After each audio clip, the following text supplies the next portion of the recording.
Bonjour, bienvenue dans cette nouvelle vidéo autour du Mermaid Challenge. En 2021, j'avais créé ma première sirène, Mélissandre, et j'ai poursuivi l'idée en 2022 avec Alizarine. Pour cette année, je me suis inspirée d'une autre créature aquatique, le dragon des mers. Et pas n'importe lequel, le dragon des mers feuillu ou hippocampe-feuille.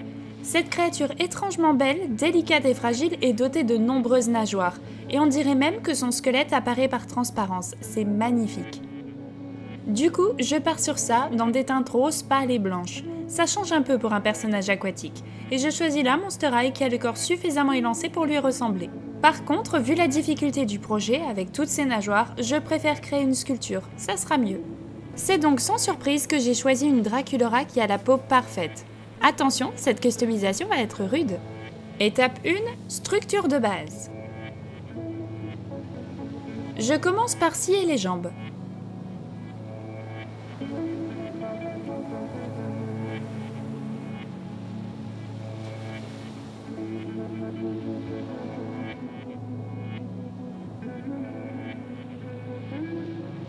Ensuite, je coupe le bout du pied d'une des deux jambes pour le rendre pointu.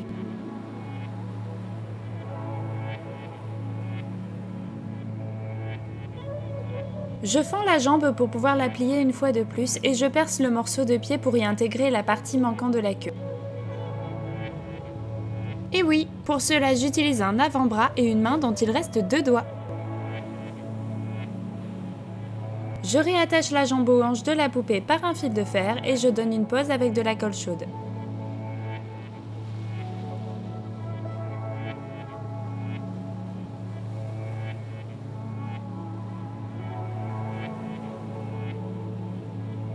L'autre jambe a été démontée pour ne garder que la cuisse, que j'ai mise en morceaux pour redonner une forme entre les hanches et la queue. Pas gore du tout cette histoire. Le tout sera reformé avec de la colle chaude pour plus d'harmonie.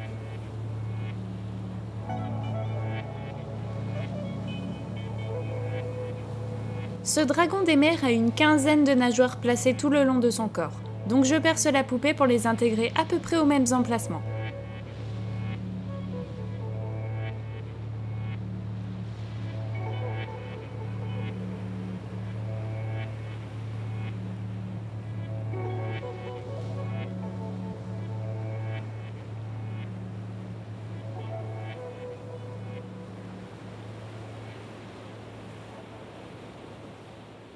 C'est à présent l'heure de préparer le socle que je choisis en polystyrène.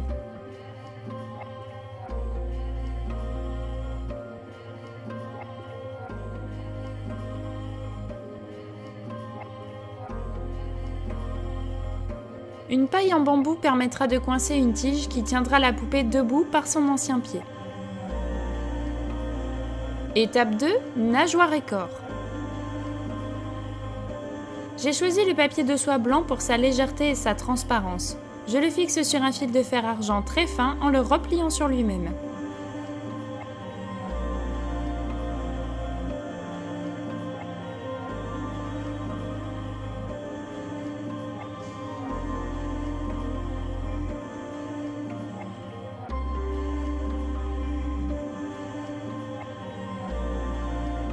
J'ajoute délicatement de la peinture iridescente rose-violet, je découpe dans une forme proche des nageoires du dragon et j'ajoute des motifs avec de la peinture iridescente rouge-bleu.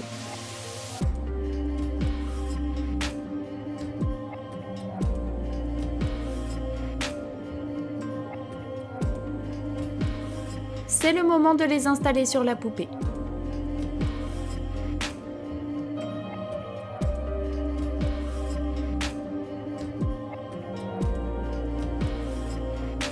Je vous ai épargné la pose du fil de fer sur tout son corps, je l'ai juste posé comme un squelette. Et pourquoi du fil de fer? Je voulais qu'on le voie au travers. J'ajoute aussi les petits pics le long de son dos et son ventre.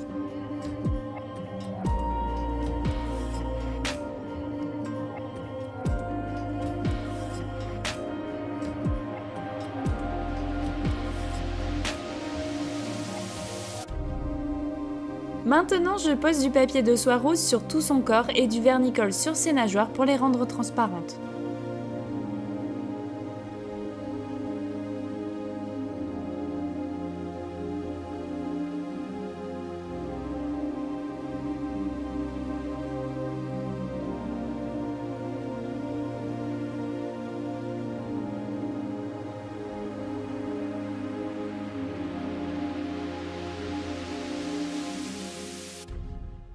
Quand tout est bien sec, je retouche la couleur rose du papier avec de la peinture iridescente. Puis je mets le fil de fer en valeur avec de la peinture rose et je brosse à sec avec du blanc. Les petits pics sont recouverts de plusieurs couches de vernicole pour les rendre épais mais toujours transparents.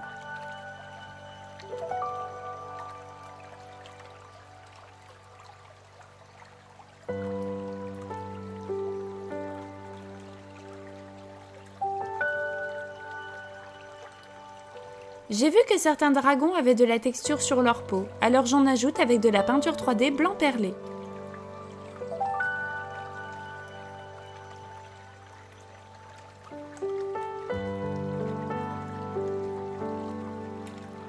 Pour la tête, même combat, pic, papier de soie rose, peinture et peinture 3D.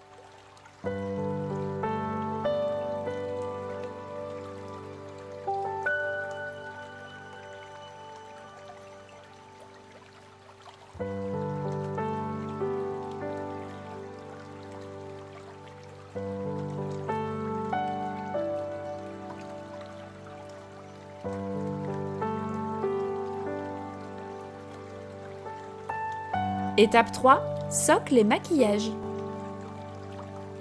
Après avoir lissé la roche avec du papier de soie, je peins dans des nuances de vert et violet pour complimenter le rose de sa peau. Le tout sera brossé en blanc perlé pour le rendre brillant, comme s'il était humide, avec des notes de rouge iridescent bleu.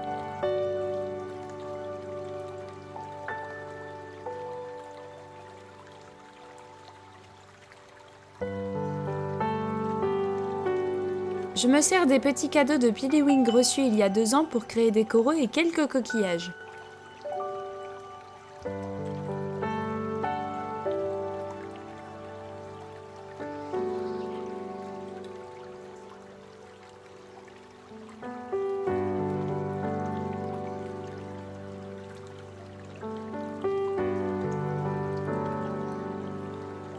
J'en change la couleur pour plus d'harmonie.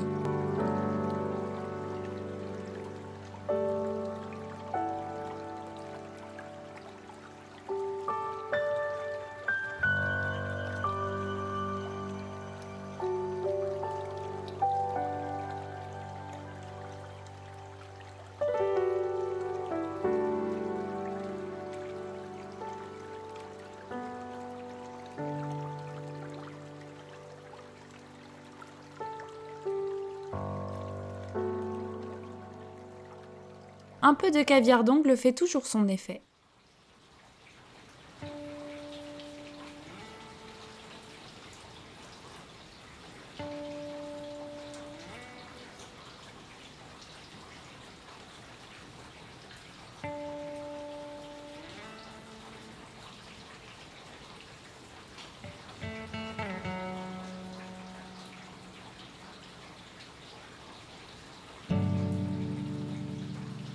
Pour le maquillage, le nez doit paraître tout petit et la bouche assez ronde et ouverte. Par contre, je dois faire de grands yeux, ça va me changer.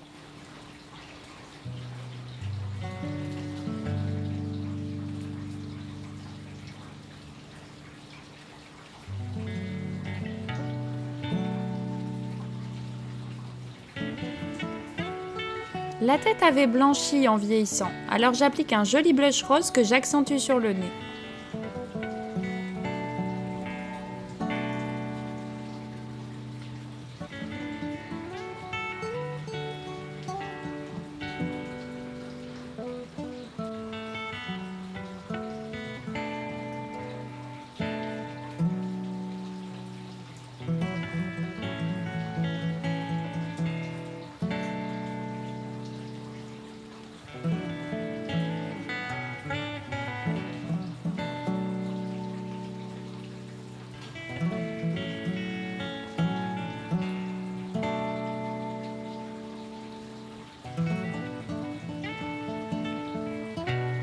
Pour une continuité avec la texture du corps et de la tête, je lui ajoute beaucoup de taches de rousseur en blanc perlé et blanc.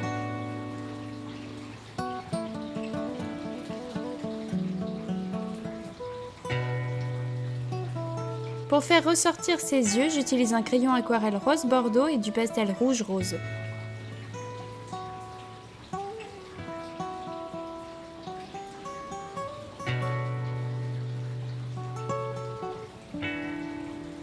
La peinture me permet de créer son iris, ses cils et définir sa jolie bouche ronde entrouverte.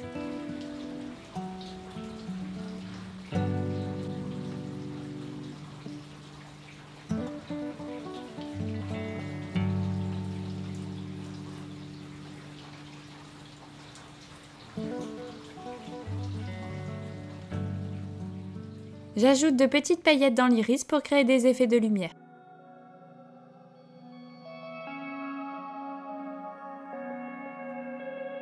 Je lui colle des cils que je peins en blanc et j'ajoute aussi des paillettes. Et je n'oublie pas la peinture 3D pour la texture.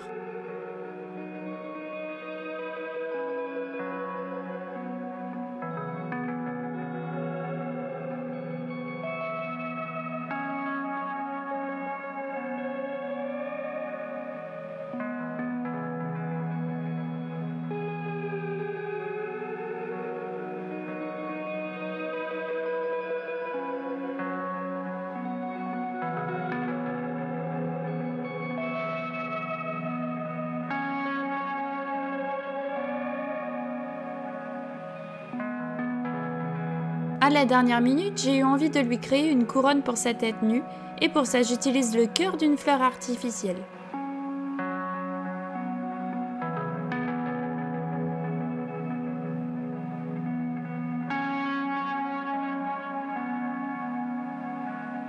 J'applique une bonne couche de vernicole pour rendre le tout brillant et transparent après avoir collé la couronne directement sur sa tête, comme de manière organique. Et quelques paillettes, c'est bien aussi.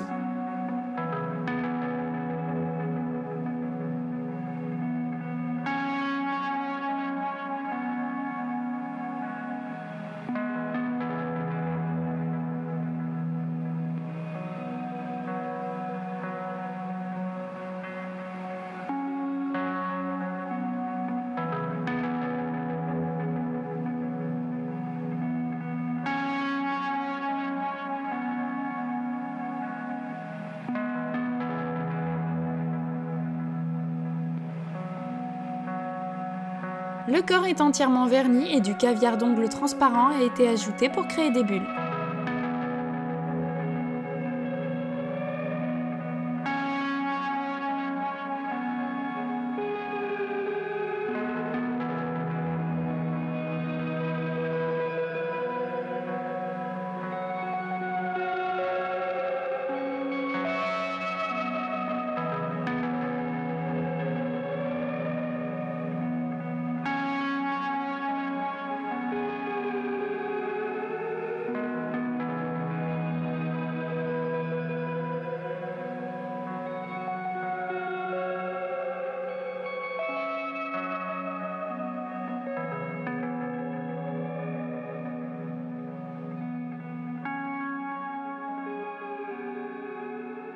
On peut le dire, la poupée est terminée.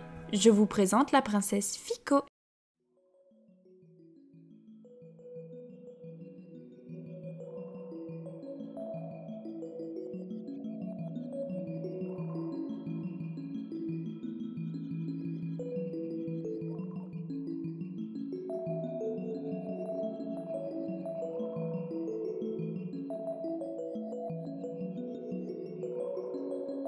La princesse Fico est douce et délicate.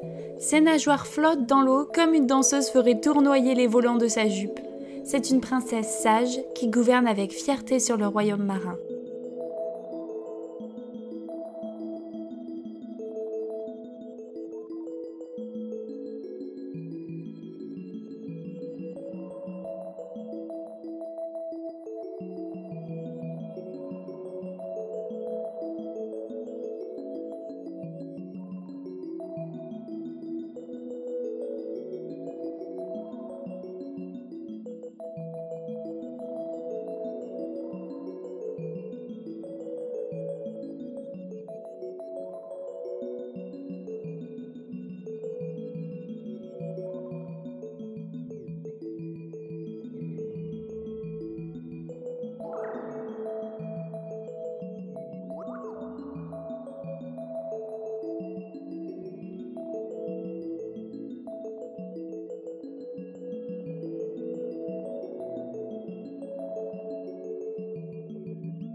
La vidéo spéciale Mermaid est terminée, merci pour votre visionnage.